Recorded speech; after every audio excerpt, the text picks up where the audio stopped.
ओम नमस्ते जी।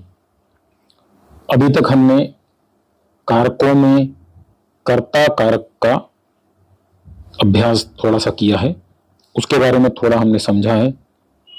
उसके पश्चात हमने देखा कि च का प्रयोग कैसे होता है। एक वाक्य में और शब्द जो आता है उसका प्रयोग संस्कृत में च के रूप में किया जाता है, वो हमने देखा। आज हम दूसरा कारक अर्थात कर्म कारक को देखेंगे। कर्म कारक किसे कहते हैं, पहले परिभाषा देख लेते हैं। जैसे वाक्य में आई हुई क्रिया के साथ क्या, किसका, किसकी, इन शब्दों में से किसी भी एक शब्द का प्रयोग करके प्रश्न पूछने पर जो उत्तर मिलता है उसे कर्म कारक कहते हैं। जैसे आनंद वेद पढ़ता है। अब आनंद क्या पढ़ता है? वेद पढ़ता है। तो वेद क्या हुआ? कर्म कारक हुआ।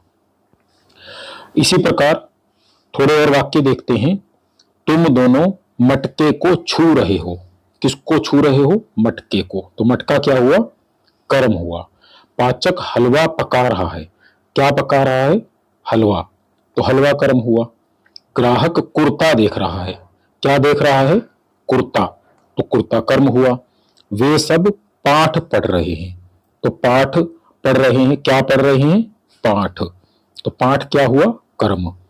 हम सब लेख लिख रहे हैं। क्या लिख रहे हैं? लेख। फिर अनीश और असीम पुष्प सूंघ रहे हैं। क्या सूंघ रहे हैं? पुष्प। और वेदों लड्डू खा रही हैं। क्या खा रही हैं? लड्डू खा रही हैं। तो इसमें जो हमने देखा, क्या ये सब जो आया वो शब्द जो प्रयोग हुआ उसका जो उत्तर आता है वह उत्तर कर्म होता है। कर्म कारक में द्वितीय विभक्ति का प्रयोग होता है।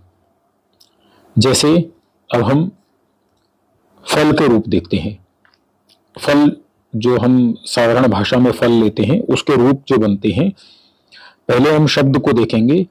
फ, अ, ल और अ। अंत में अ आ रहा है तो हमने देखा था अंत में अ आता है तो वह शब्द अकारांत शब्द होता है। और फल जो है वो नपुंसक लिंग है, तो यह अकारांत नपुंसक लिंग शब्द हुआ। अब इसमें कर्ता के रूप चलते हैं। फलम, फले, फलानी प्रथमा विभक्ति में। द्वितीय विभक्ति में कर्म होता है तो इसके रूप द्वितीय विभक्ति में भी ऐसे ही चलते हैं। फलम, फले, फलानी।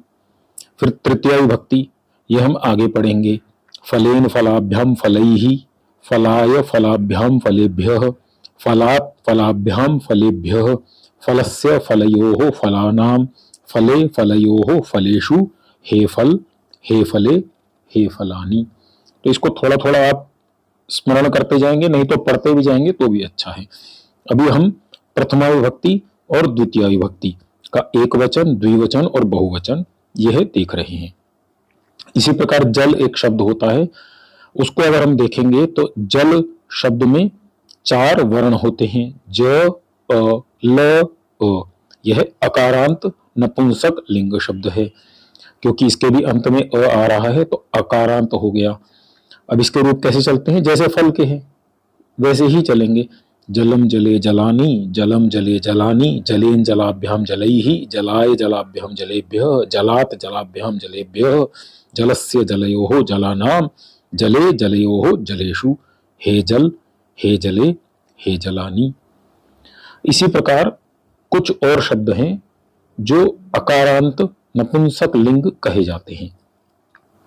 इन शब्दों को थोड़ा सा देख लीजिए, थोड़ा सा पढ़ लीजिए 2-4 बार, तो आपको ये शब्द आपके ध्यान में आ जाएंगे कि ये सारे शब्द जो हैं अकारांत नपुंसक लिंग हैं।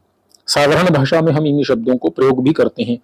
जैसे दुग्धम दूध, घृतम घी, तक्रम छाछ, सूपम दाल, अन्नम अनाज, शाकम सब्जी, क्षेत्रम खेत, नेत्रम नेत्र, उदरम पेट, वस्त्रम कपड़ा, पत्रम पत्ता या पत्र चिट्ठी जो लिखते हैं। कार्यम काम, काष्ठम लकड़ी, नगरम शहर, अंगम अंग, पृष्ठम पीठ या पन्ना, दोनों को पृष्ठ बोलते हैं।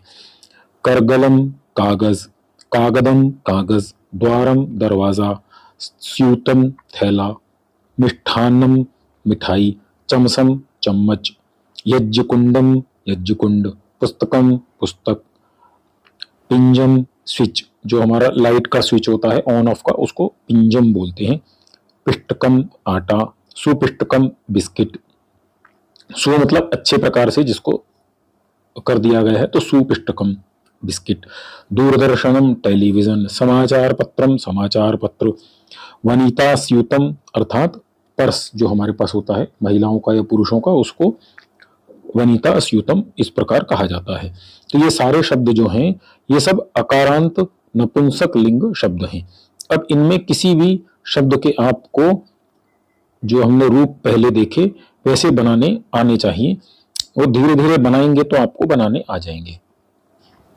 अब कुछ हम क्रिया रूप के शब्द देखते हैं। जैसे एक शब्द है दृश्य, दृश्य का प्रयोग होता है पश्य करके, उसका अर्थ होता है देखना, जिसे इंग्लिश में टू सी ऐसा कह सकते हैं। इसमें एक वचन, द्विवचन, बहुवचन के रूप प्रथम पुरुष, मध्यम पुरुष और उत्तम पुरुष में हम देखेंगे। प्रथम पुरुष में है पश्यति, पश्यतः, पश्यन्ति। मध्यम पुरुष में पश्यसि, पश्यथः, पश्यथ। उत्तम पुरुष में पश्यामि, पश्यावः और पश्यामः। ये दृश्य के रूप हो गए। अब इसके बाद एक शब्द आता है घ्रा।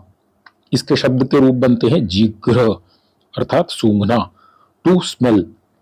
इसके रूप कैसे बनते हैं? जिघ्रति, जिघ्रतः, जिघ्रन्ति, जिघ्रसि, जिघ्रथः, जिघ्रथ, जिघ्रामि, जिघ्रावः, जिघ्रामः।